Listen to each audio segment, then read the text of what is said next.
What's up everybody, Richard here. I'm going to tell you about how I built this guitar. This model is so new it doesn't have a name yet, so if you have any ideas, I'm open to suggestions. The customer indicated that they wanted the guitar to have a nice warm tone, so we went with mahogany. The first thing I do is cut the neck pocket, which is where the neck connects to the body. It's important that the dimensions of the pocket are a perfect fit for the neck, so I use a template as a guide for the router.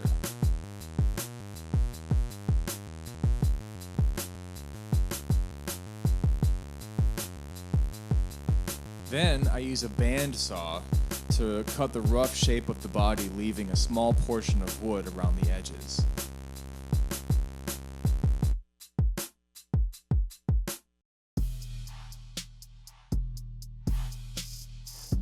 I use double-sided sticky tape to attach this homemade guitar template, which guides the router in removing the remaining wood from the body.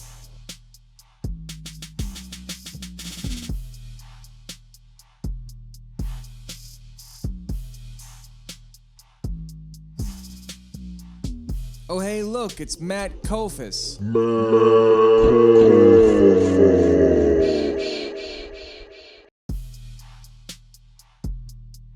I check the depth with a square to make sure it's 5/8 of an inch. Take a look-ski, looking good.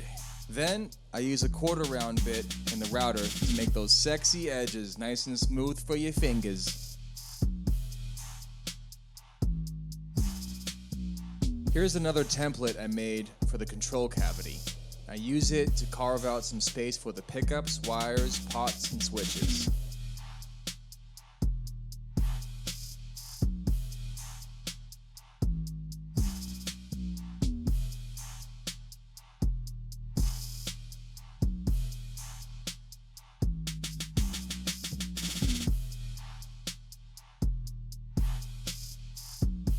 Once the shape of the cavity has been established, I remove the template and continue routing to the proper depth. Checking the depth, checking it twice, making it nice. Checking the depth, checking it twice, making it nice.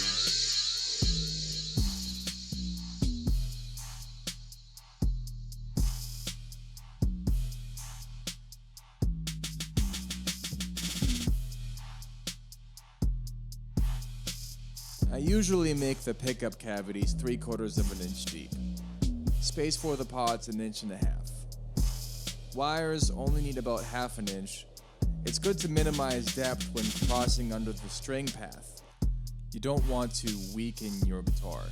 The next step is to add a few contours to make the body more ergonomic. I trace the pickguard outline first to use as a point of reference. Then I draw the arm contour with a pencil. There are stencils you can buy for this, but I like to just use my eye. I use a rasp to get the shape started.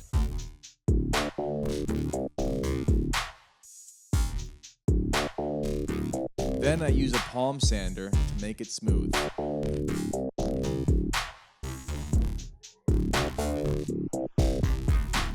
This is called a belly cut.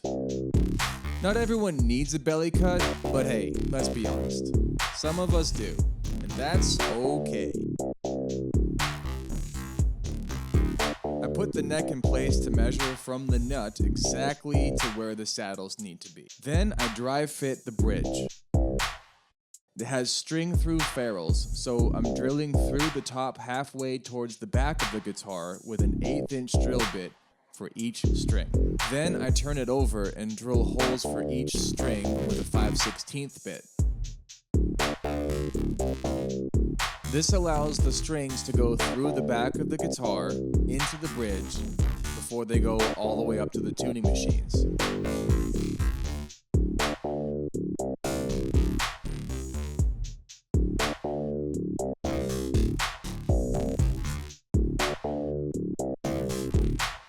I'm using a long 1/8 inch drill bit to make a path for the ground wire that connects the back of the bridge to the electrical circuit. The neck screws also get ferrules. use a router instead of a drill to get a cleaner cut, but you can't really see because I fucked up the video. So take my word for it, a 5/8 drill bit just makes a mess of things. You get a much cleaner cut with a router. Over the years, I've always had issues with strap locks coming loose, falling out. So what I like to do is make a nice little hole for them to sit in, which holds them in place. I guarantee there is no amount of thrashing or bashing around that will pull these loose. There's nothing worse than your guitar falling down in the middle of a performance. Carpenter's best friend.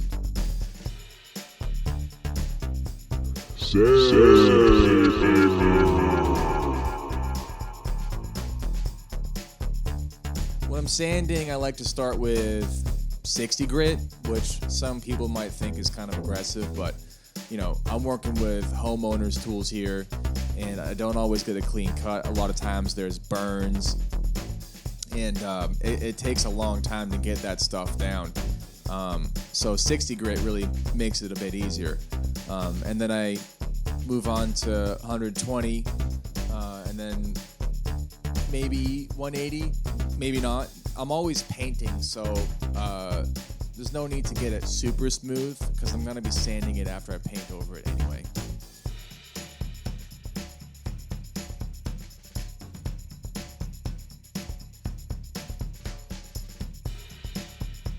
I forgot to turn on the camera while I was sanding the heel because I'm an idiot. But as you will see, there's a contour behind the neck where it connects to the body. That is also an important ergonomic factor.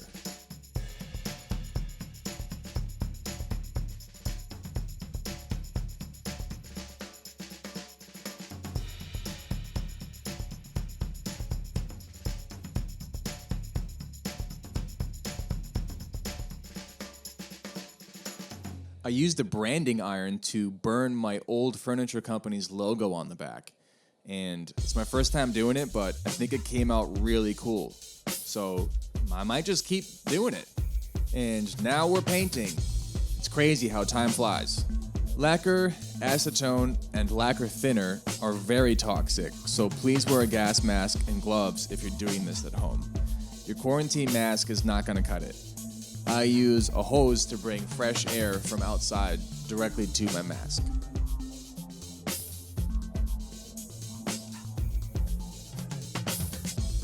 It's also important to make sure you are in a controlled environment when you're painting.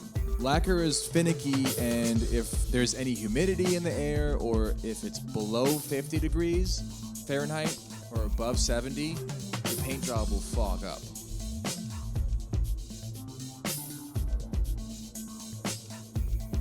Here is my pick guard template. I use frog tape to protect the guard itself from getting scratched on the router table.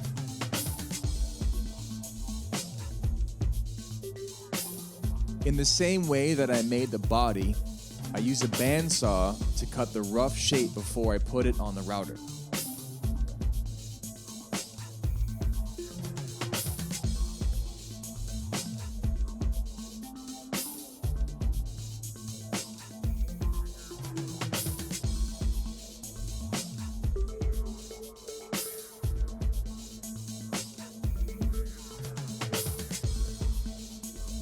Always be sure to mark the center line. It's helpful. You don't want crooked pickups, take my word for it. Instead of using a plunge router to make the pickup holes, I drill a starter hole with a 3/4 inch drill bit in each pickup.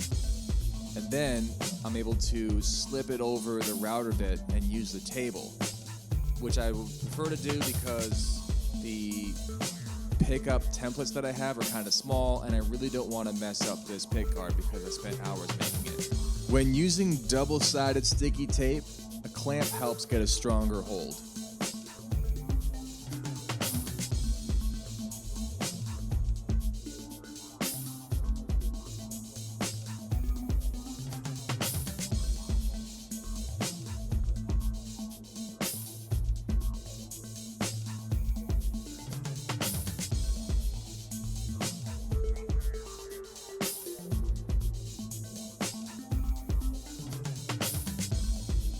So here's what the Venice watermark looks like before it goes on the headstock.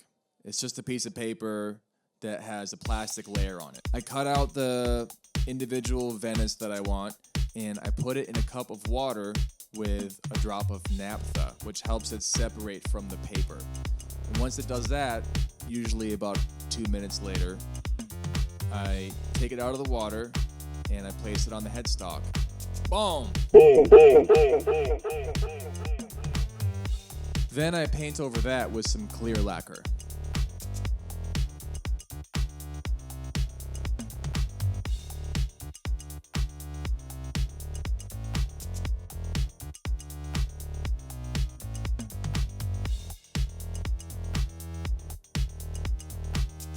Using the same template I used to make the control cavity, I mark the areas where the wires will sit on the back of the pickguard with a pencil. Then I install the pickups, the pots, and the switch. If you're wondering how this works, I don't honestly know. I always have to look up a wiring diagram on Google. Fortunately, there's a lot of them.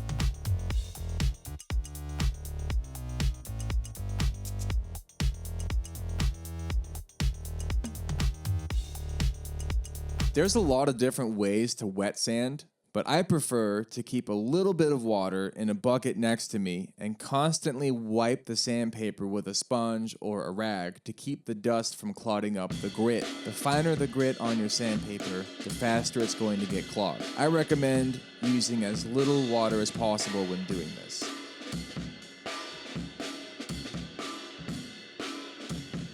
It's important to sand a little bit in between each coat when you're painting, and I didn't take footage of that, but every time I did another coat, I would sand with 220 to 400 grit depending on, how much orange peel there was. Orange peel means the surface of the paint kind of looks like an orange, which is normal, and what you want to do is just sand that until it's flat before you put on another coat, otherwise it just gets worse. So in between each coat, sand it down a little bit, do another coat. I would say on this guitar I did like 6 coats maybe before I even started with the clear coat, which was 2 or 3 coats.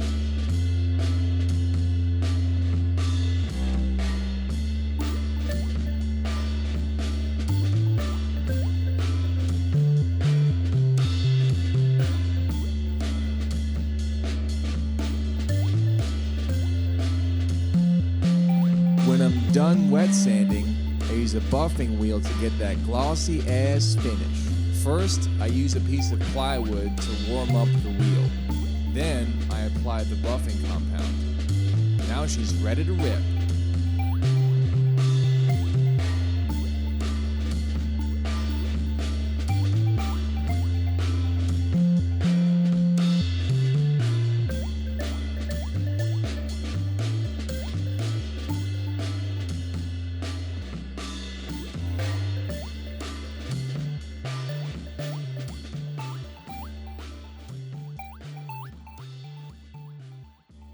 Now I use an X-Acto knife and some steel wool to remove the paint from the frets.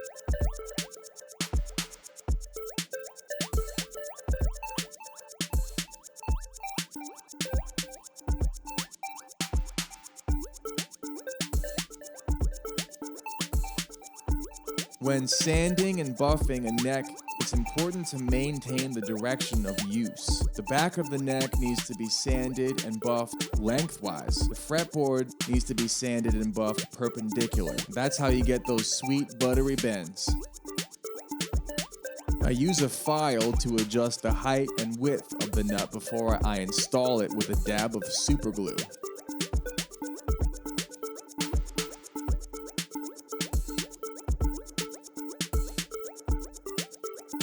Tuning machines. Tuning machines.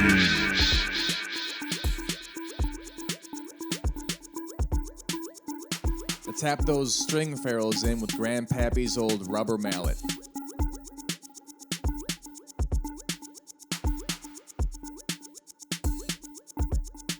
Make sure the grounding wire fits nice and snug under the bridge with a razor blade.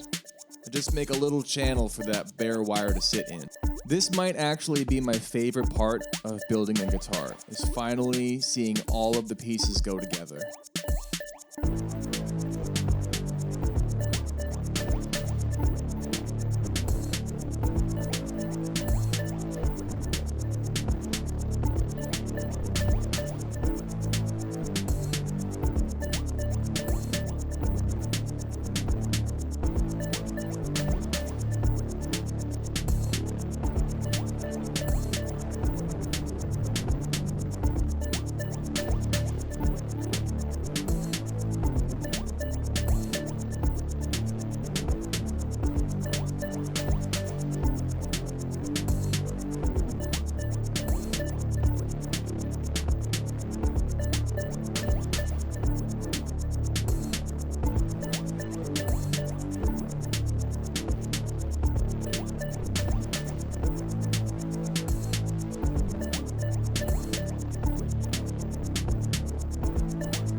The customer wanted MCID on there somewhere, so I had a jeweler make these letters out of white bronze.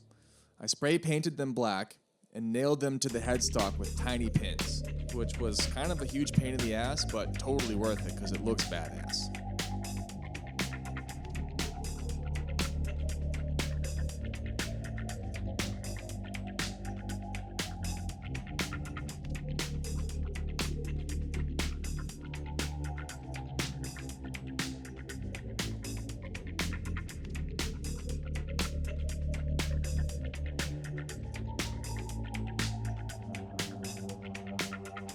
The setup is very important.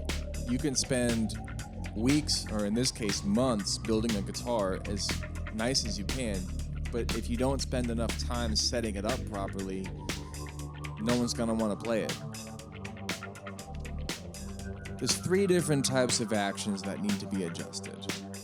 The first one you want to do is the truss rod, which can be done with an Allen wrench or a screwdriver, and a feeler gauge and a capo. The second thing you need to adjust is the nut action, which can be done with files. And the third action you want to adjust is the bridge action, and then the intonation. And now she's ready to rock. Thank you so much, everybody, for watching this video. It's my first one, so I kind of wanted to get a grander scope of the process. I do plan on doing more specific videos in the future. Let me know your suggestions or ideas or any questions you have in the comment section below, and thanks again for watching.